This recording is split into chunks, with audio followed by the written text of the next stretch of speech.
Thanks for watching my presentation on Simone Weil. I want to begin with describing a couple of her contradictions. She is an eccentric figure, an eccentric woman, very bizarre behavior, very oddballish behavior.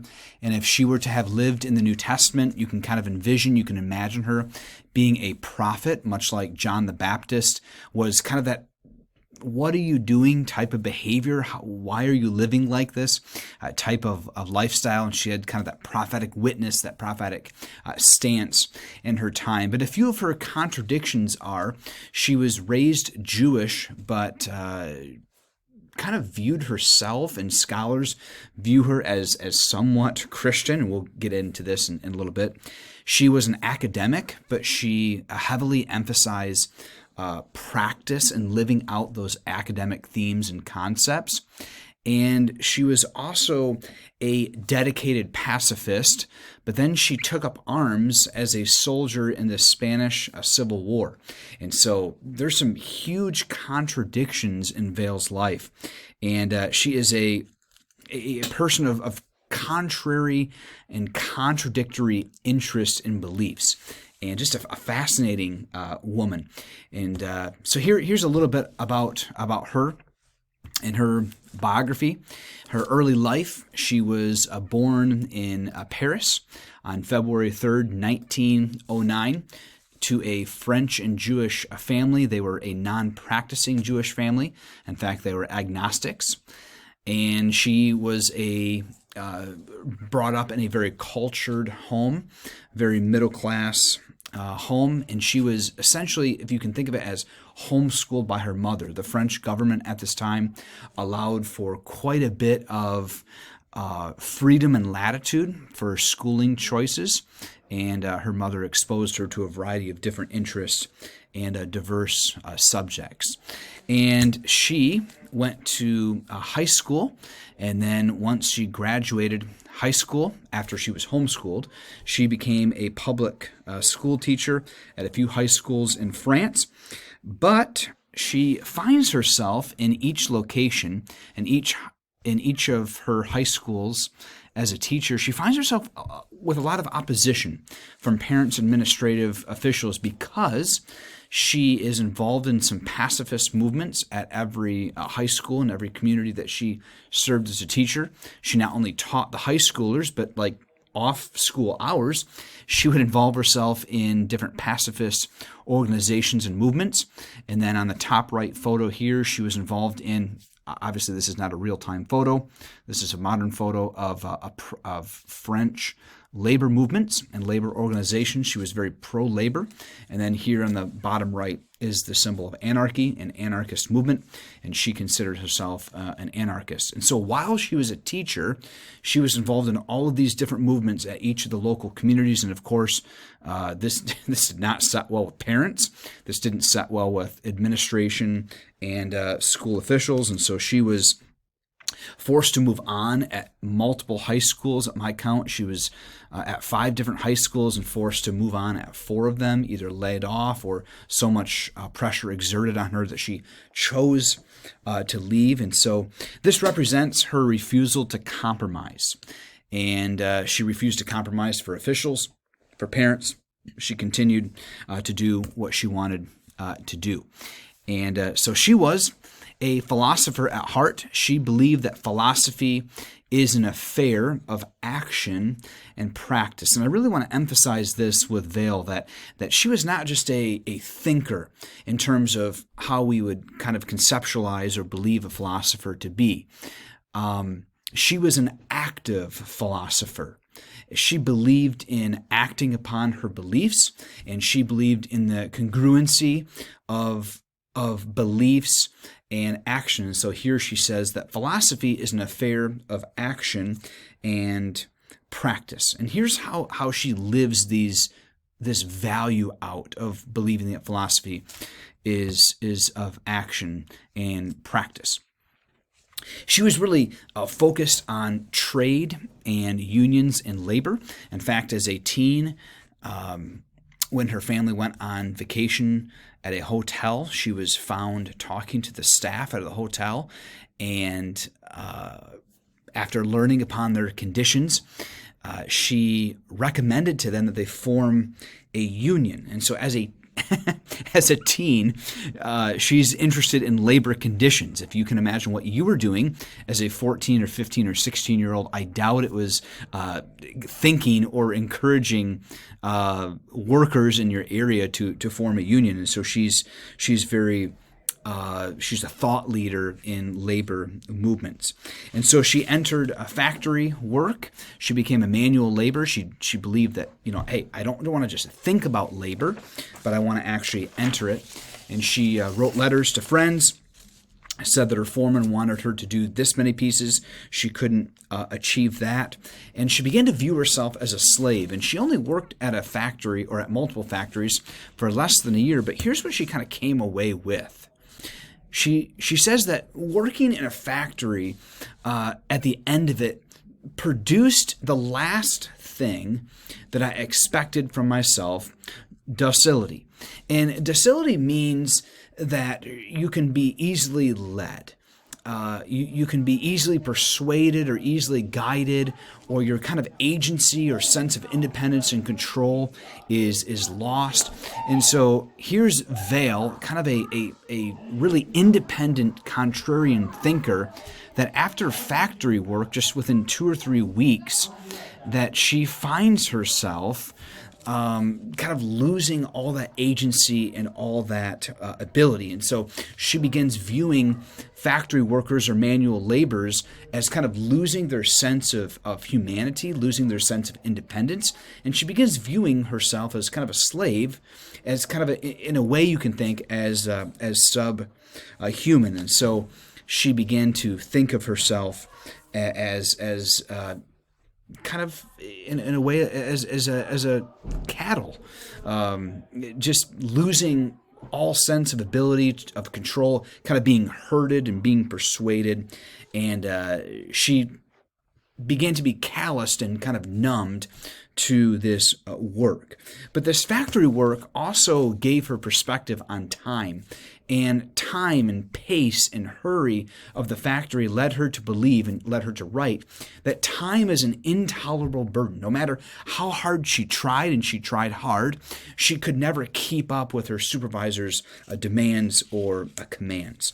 And so factory work, she left factory work. And then in 1936 and 1937, the Spanish Civil War was kind of raging, and she believe it or not, this is another contradiction here. She believed in pacifism, but then signed up to be a soldier in the Spanish Civil War and was attached to a group of anarchists. Now, this is a picture of Weil here as a soldier in this Civil War, and to me, it doesn't inspire intimidation or force or power. She can't get rid of this sense of intellectualism. She's an intellectual at heart, and people can tell that. And so she's not much of a person of physical manual labor or soldier. And she suffers an injury to her foot just months into this role as a soldier, and she is departed from the army. Her publications, some famous ones, are Waiting for God, and this was published after her death. She said in this Waiting for God essay, there's an essay in there about the focus of studies and how it relates to God, and that's a fantastic essay. I found that through Brent Strawn's book, The Incomparable God, I believe it was. And she says this: the key to a Christian conception of studies is the realization that prayer consists of attention, that school studies develop attention, kind of the lower level of attention.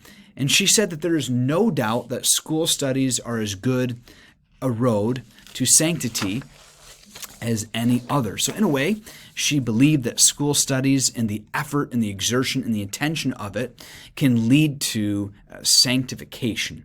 In terms of religious sanctification, how we would conceptualize Christian perfection or sanctification, I'm not quite sure how far she would go in that, or how far we can interpret her kind of idea or theory, but she believes that school studies and the attention given to school studies can develop that kind of that sense of sanctification, that attention on God. Her spiritual life develops rather late in her life, and she goes through a couple experiences when she goes to